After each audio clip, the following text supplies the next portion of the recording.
Hello, everybody, and welcome to the fifth and last meeting of the Cider Evaluation course. This time, we will discuss troubleshooting cider. Just wanted to remind you that if you like the video, please hit the like button. And if you have any questions, please comment on the video and I will answer. If you're not subscribed to my YouTube channel, please hit the subscribe button and click on the bell icon to get notified when my next videos come out. In addition, if you haven't followed me on my social media, you can see them changing on the screen right now or find them in the description below.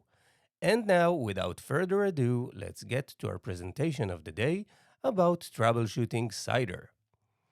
This is the fifth presentation of the Cider Evaluation course, and in it we will focus on troubleshooting cider. This is the layout of this presentation. We will focus on why should we troubleshoot ciders, common off-flavors, and how the cider maker can control them. Let's start by returning to the definition of evaluation. Evaluation is a systematic, structured assessment of something or a determination of merit, worth, or significance against a set of standards. But not all cider is made in a good and optimal way. Therefore, a good cider judge should be able to identify, describe, and analyze common problems in cider and provide the cider maker with feedback on possible solutions to the identified problems. But a judge should be careful not to become a fault finder and look for faults and problems where there are none. To be able to give feedback for improvement, a judge needs to know the possible off-flavors and how to fix them. We saw that part of a complete cider evaluation is to give feedback to the cider maker about how they can improve their cider. Now we will discuss flavors and off-flavors that can appear in cider and how the cider maker can affect them. This presentation is very important for the part of the feedback that is worth 20 points in the cider tasting exam. The first compound we should know is acetaldehyde. Acetaldehyde is a colorless but very volatile compound that is formed when alcohol oxidizes. This compound has an aroma of green apples, cut grass, green leaves, or latex paint. The common causes of acetaldehyde formation are premature removal of the cider from the yeast, bacterial contamination mainly by Xymomonas or Acetobacter, which are known to be prolific producers of acetaldehyde, lack of oxidation of the must before fermentation, and post-fermentation oxidation. To lower acetaldehyde levels, yeast can turn it into alcohol. Leave the cider on the yeast until fermentation has finished and the yeast cleaned the cider. Oxidize the must properly before fermentation and avoid splashes and oxidation after fermentation. The next aroma and flavor we will discuss is acetic acid. Acetic acid is the acid that gives vinegar its flavor. We feel acetic acid like vinegar. Acetic acid comes from an Acetobacter infection. Acetobacter is a bacterium that converts alcohol to acetic acid in the presence of oxygen. To avoid acetic acid formation, make sure that there is no contamination. Make sure that the yeast is clean and healthy, and make sure that there is no source of oxygen. The next flavor is alcohol. The compound responsible for this flavor is ethanol and other alcohols. Alcohol can be perceived as hot, spicy, or vinous, and usually leaves behind a warm or burning sensation on the palate and aftertaste, and as increased bitterness. Alcohol warmth can be created when the cider was fermented at too hot temperatures, did not have enough time to age and mature, if the cider went through a bad fermentation, too high initial gravity, or too many fermentable sugars, over attenuation, and contamination. The cider maker can avoid these flavors with a lower fermentation temperature. Use less sugars in the cider, use a yeast strain that reaches a lower attenuation, check the health of the yeast before pitching it, make sure that there are enough yeast nutrients and oxygen, check if there was contamination, and make sure to pitch enough cells of yeast. After alcohol, let's talk about astringency and tannins.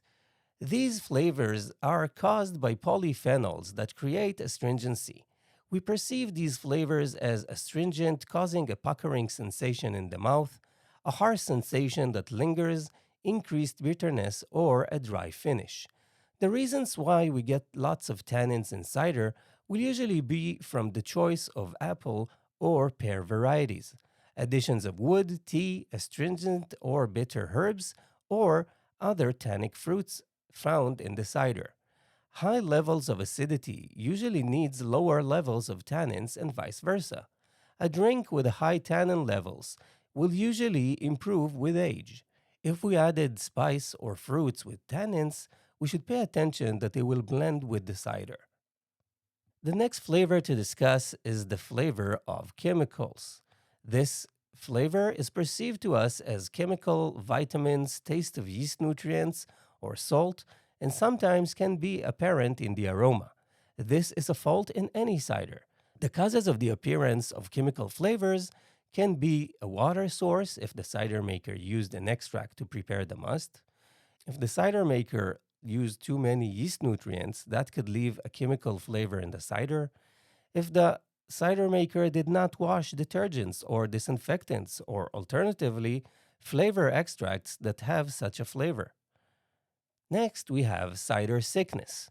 In such cider, there are very high levels of acetaldehyde along with hydrogen sulfide that feels like rotten lemons or bananas. Usually, such ciders will be very cloudy and almost of the color of milk in their appearance. This again is a fault in any cider. The cause of this phenomenon is the bacterium Ximomonas mobilis. It is an anaerobic bacterium that is inactive in high levels of acidity. If the cider is already bottled, there is no way to fix this. But if the cider is still in the tank, another fermentation until completely dry will remove most of the acetaldehyde. The next phenomenon is not a taste or aroma, but a defect in the appearance of the cider. This defect is haze or turbidity and can appear as particles that prevent the passage of light through the cider, yeast particles that float, and a lack of clarity. Perry is notorious as a drink that is very difficult to clarify, so a little turbidity in Perry is not problematic. In other styles, the amount and type of turbidity will determine how problematic this flaw is. The causes of haze in cider can be yeast left floating in the cider, unfermented fruit, clarifying agents that did not work, additions of sweet juice for sweetening, pectin haze, and bacterial or wild yeast contamination. Now to cloying sweetness or too sweet. We perceive it as too sweet, a taste of syrup, heavy or full body, a feeling that coats the palate, or as a lack of acidity or tannins to balance the cider. It's never right. The causes of this may be too much juice additions for sweetening, or the use of blends of fruits without enough acidity and or tannins. In most cases, the phenomena is controlled by adding acidity from fruits, balancing after fermentation, or blending. Next is diacetyl. Diacetyl is a compound that gives aroma, taste, and a slick feeling on the palate of butter. Diacetyl is perceived by us as butter, butter caramel, movie popcorn, or the aroma and flavor of toffee or butterscotch. Sometimes it will be accompanied by a smooth, slick feeling on the tongue. The causes of the appearance of diacetyl in cider can be too early separation of the cider from the yeast, low levels of yeast nutrients and oxygen in the must and bacteria that produces lactic acid, such as Pediococcus. To avoid the appearance of diacetyl in the cider maker can try a different yeast strain, oxidize the must before fermentation, lower the temperature of the main fermentation and the lag phase, do a second warmer and or longer fermentation, use healthy yeast in sufficient quantity, make sure that there are enough yeast nutrients in the must, and check if there is an infection. The cider should be allowed to rest on the yeast until it finishes fermenting. Do not transfer the cider and do not expel the yeast too soon. Don't cold crash too soon. Age the cider at low temperatures and avoid the addition of oxygen during fermentation. Next is ethyl acetate. Ethyl acetate is an ester that in a small amount brings fruitiness that is perceived as red apples or pears. In high quantity, it gives a sour, burning taste of acetone. This is a fault in any cider. The causes of the appearance of high ethyl acetate are bad fermentation with too low yeast nutrients, not enough oxygen, not enough yeast cells, contamination mainly by Ximomonas, and esterification between acetic acid and ethanol. The next aroma is the smell of farmyard, or by its chemical name, indole. We perceive this as farmyard, barn, horse blanket, leather, old horse, wet dog, and lots of other nice descriptions. If it comes in high levels, the causes of it will usually be infection with bacteria or Brett. If it comes in small amounts, it will usually come across as aromas that are common in malolactic fermentation. Additions of sulfur, as we mentioned in the third session, can help suppress the activity of both bacteria and Brett. Keeping the cider at a pH of less than 3.8 with low temperatures below 15 degrees centigrade will also help avoid bacterial activity. Next is film yeast. These are yeast that form a white crust on the cider as shown in the picture. It can appear in the fermenter or in the bottle. If the crust is broken, they can mix with the liquid and appear as flakes. These yeast can create a strong smell of chemical solvents such as ethyl acetate and can break down alcohol, making the cider watery or musty. This is a fault in all cider, but at low levels it can contribute to the complexity. It's not okay in any way beyond that. The causes of the appearance of such crust are contamination by aerobic wild yeast. The cider maker can transfer the cider from the crust, being careful not to break or mix the crust. Then they will add sulfur and keep the cider from oxidizing at low temperatures. Now to floral flavor and aroma. We will usually feel it as the blossoming of flowers and the aroma and taste of perfume. In most cases, this will be fine in cider, depending on its source and style. The causes of the formation of floral aromas are the choice of yeast strain, the choice of apple varieties, and the floral aroma from spices or other fruits used. It should be noted that there are apple varieties that have a very flowery aroma. A rosewater aroma can be caused both by the taste of apples and by the fermentation of amino acids by the yeast. The next flavor and aroma compounds we'll talk about are esters. Esters give fruit aromas and flavors. It can be apples, banana, pear, grapes, strawberries, citrus, and more. Some levels of fruitiness should appear in cider. After all, it is made from fruit. But in the case of malolactic fermented cider, it can be completely different from the original fruit. The reasons for the appearance of more esters in cider are high fermentation temperatures, yeast strain, low nutrient fermentation, lack of oxygen, and high gravity. To lower the amount of esters in the cider, you should use a lower fermentation temperature, try to use a cleaner yeast strain, oxygenate the mash properly before fermentation, lower the initial gravity, and make sure there is a sufficient amount of yeast. But you must remember that there should be some level of fruitiness and that malolactic fermentation lowers the level of fruitiness. The next flavor that can appear in a cider is a flavor of geranium. This flavor and aroma feel harsh to us, an unpleasant feeling from green leaves, specifically geranium leaves. It is not proper in any kind of cider. This flavor appears in ciders where lactic acid bacteria was active in the presence of sorbate. Therefore, if the cider maker uses sorbate, they should also add sulfur to inhibit lactic bacteria. If this compound appears, there is no way to get rid of it. The next flavor is metallic. It feels to us like water that contains metal ions and especially iron. We perceive metal as the taste of iron, copper, coins, or blood.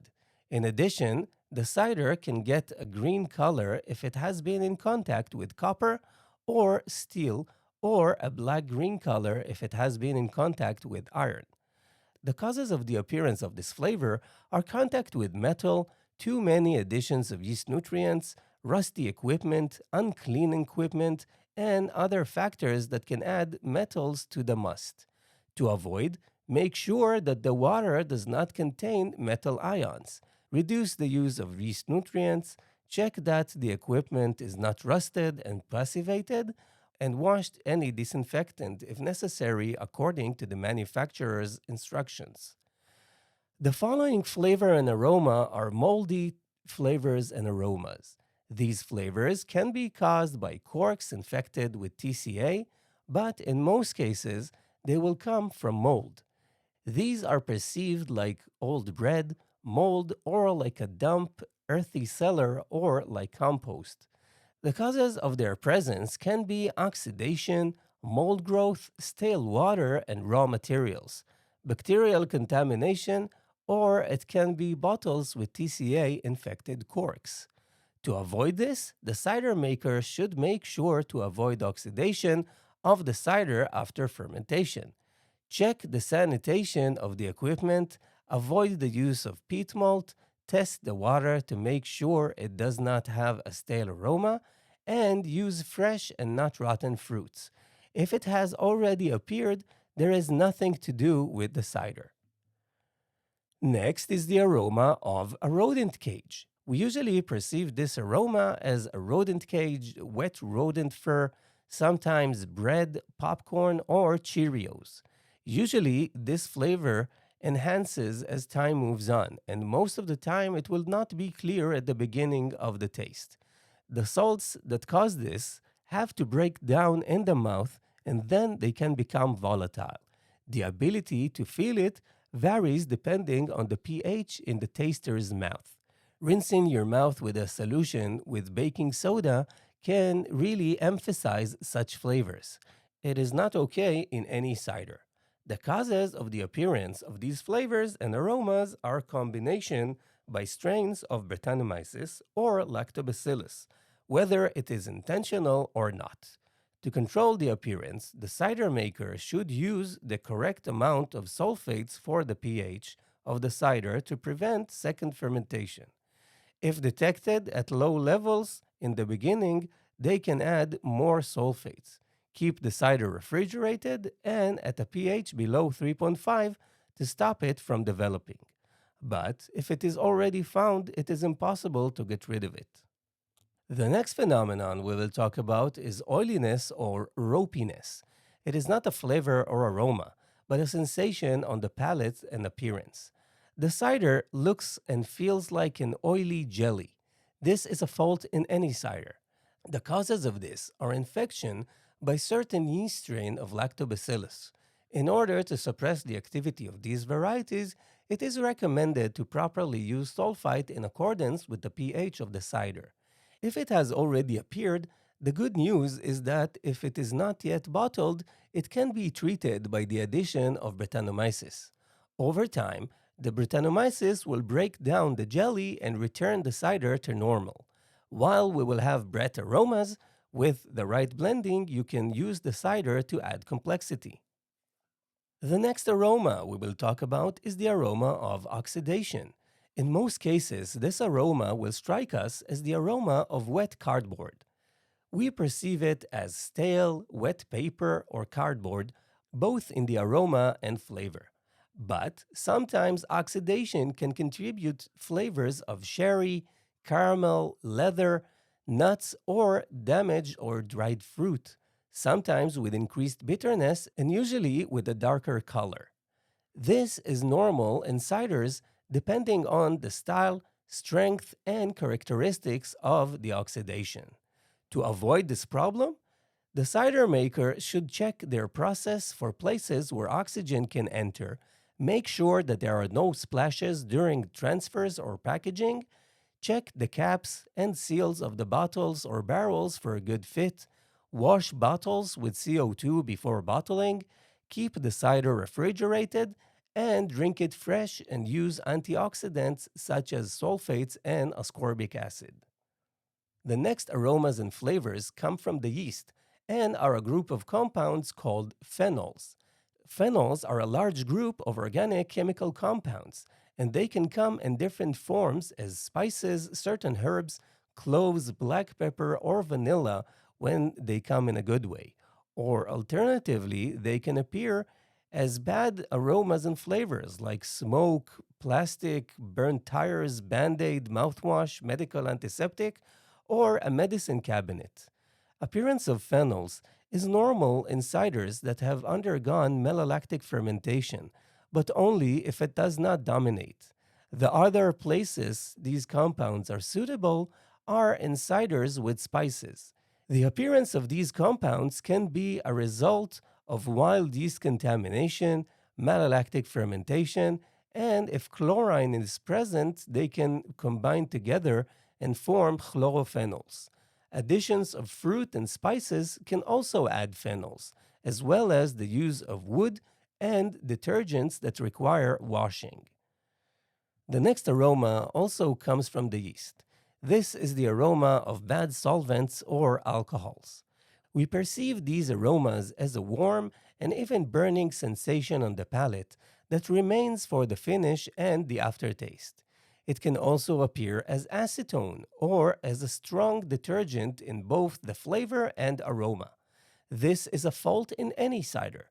To avoid these aromas and flavors of bad alcohols, lower the fermentation temperatures, add enough yeast, and make sure that they are healthy and active, with enough nutrients and oxygen, and be more careful about sanitation, and finally, lower the initial gravity of the cider. And now let's talk about acidity. Acidity is a primary taste that appears when the pH is too low. Acidity is perceived as tartness on the palate, or at high levels it can appear as a sharp and clean taste of acid. The acidity in the cider should balance the sweetness and the alcohol together with the tannins to create a drink that is on one hand not too sweet and on the other hand not too acidic. Acidity should never be harsh or cutting and must be in balance that suits the style and sweetness the cider maker is aiming for.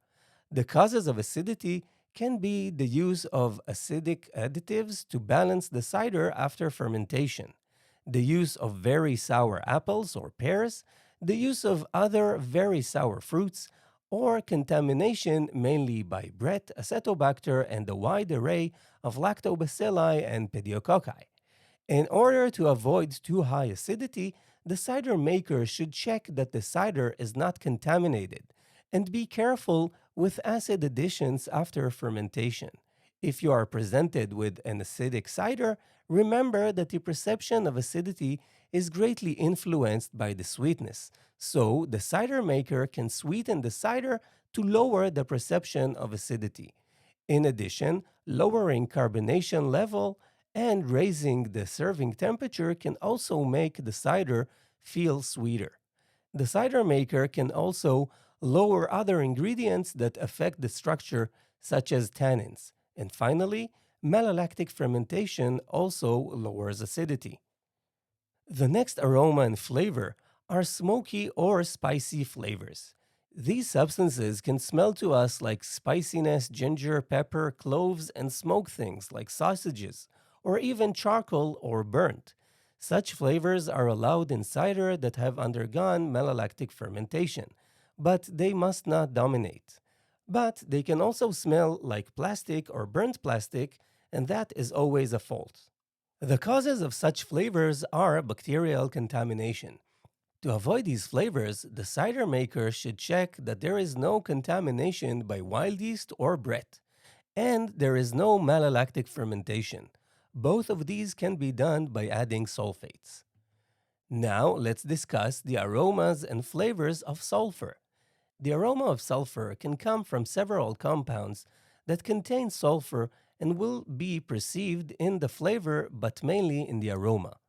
Common sulfuric aromas are hydrogen sulfide that usually brings an aroma of rotten eggs or sewage, dimethyl sulfide that brings the aroma of cooked corn or cooked vegetables and also can bring the taste of cabbage or rubber, methanethiol that brings the aroma of manure, stagnant water, or clogged drains, sulfur dioxide, which gives an aroma of a burnt match and in high concentrations can hurt the nose, and ethyl mercaptan, which gives an aroma of skunk, onion, or garlic. As you can see, sulfur compounds are commonly unpleasant. High levels of sulfuric compounds are not acceptable in any cider.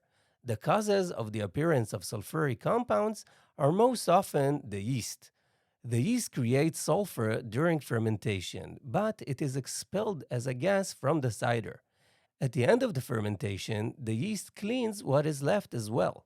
But if the yeast did not work properly or underwent autolysis, the sulfur will remain in the cider. A lack of nutrients and oxygen can cause the yeast to excrete more sulfur. And sulfuric compounds can also be in the cider making water or additives. Therefore, the cider maker should make sure that the yeast are healthy and that they have pitched enough cells. Make sure that there are enough nutrients, make sure that there is enough oxygen, make sure that there are no serious temperature changes, consider changing to a cleaner yeast strain, and separate the cider from the yeast after the second fermentation is finished. Also, make sure that there is no contamination, and if water were used, test the water for the smell of sulfur and check yeast health prior to pitching. Now, after talking about sulfur in general, let's talk for a moment about sulfur dioxide.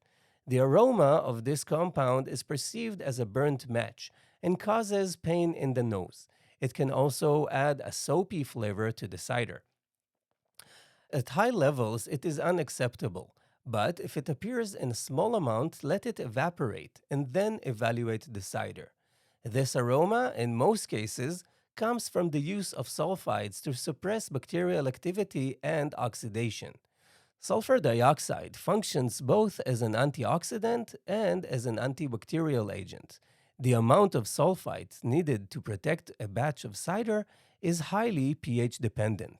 When it is high, a large amount of sulfite is needed, which can give the cider an aroma of a burnt match. To add less sulfur dioxide, the cider maker should lower the pH of the cider after fermentation. Low levels are acceptable in cider and should be given time to evaporate. The next flavor is also one of the basic taste and one of the structural elements of the cider. We have to evaluate it in every cider and many times give feedback on how to change it if it is missing or if there is too much. This taste is, of course, sweetness. The sweetness is an important part of the balance of the cider. Every cider will have some level of sweetness. The yeast cannot literally convert every last molecule of sugar that is in the cider, and there will always be some residual sugars from each fermentation. Most yeast have enough stamina to fully ferment the gravity of apple juice. Therefore, in most cases, if the cider is sweet, it will be as a result of too much sweetness and alcohol levels, compared to acidity and tannins. Sometimes too much sweetness can happen as a result of keeving or premature stopping of fermentation. Using a blend of juices with more acid and or tannins can help balance the cider. One exception is New England cider that should taste like brown sugar. In addition, there are some apple varieties that can give a flavor of honey to the cider, so it is important not to confuse sweetness with honey.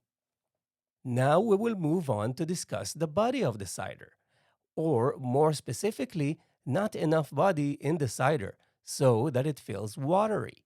This is a fault in any cider. The sugars in apple juice are almost 100% fermentable sugars, so The attenuation will be very high. Higher alcohol content, acidity, and especially tannins can help add body to a cider. The sweetness of the cider after fermentation and stabilization can also help, but it is important to note that it will not give a raw, unfermented flavor to the cider. Malic acid, on the other hand, makes the cider more watery, and then we might actually want malolactic fermentation to lower its amount. Now to the flavor and aroma of rotten vegetables. We perceive it as the aroma of cooked, canned, or rotten vegetables. Think of things like cabbage, celery, onions, asparagus, or white carrots. This is most often caused by bacterial contamination or as a result of residual hydrogen sulfide that has broken down into other smelly compounds. This is not acceptable in any cider. To avoid this, the cider maker should encourage a fast and good fermentation by using healthy yeast in sufficient quantity with enough nutrients and oxygen. In some cases, this aroma can be caused by an infection that works before the yeast start working, and so a starter can help to introduce yeast that is already working into the cider. Check for sanitation procedures for contamination, check the sanitation procedures for contamination, and check the ingredients to make sure that they are not old or moldy, especially old liquid apple concentrate. And the last flavor and aroma to discuss are the aromas of yeast. We perceive it as the aroma of bread, brioche, sulfur, yeast, mermite, and more. This aroma is the result of yeast autolysis. Autolysis means that the yeast break down after death and release their contents into the cider.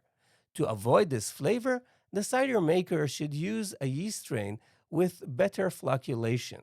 Give the cider more time to clear before removing it from the yeast.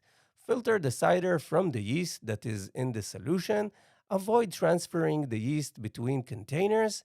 Age the cider longer or try a different yeast strain. This is the end of today's presentation about troubleshooting cider and the last presentation of the cider evaluation course. I hope that the presentation and course were informative and interesting. I just want to remind you that if you like the video, please hit the like button and subscribe button to know when the next videos come out. Why not? You got a free cider evaluation course. If you have questions, please write them down in the comments and I will answer. In addition, you can see my social media handles change on the screen now or find them in the description below. And you're welcome to follow me to know when my next projects come out. Thank you for listening. I was Omer Basha, and see you in future courses about beer styles, keeping and serving beer, and other subjects.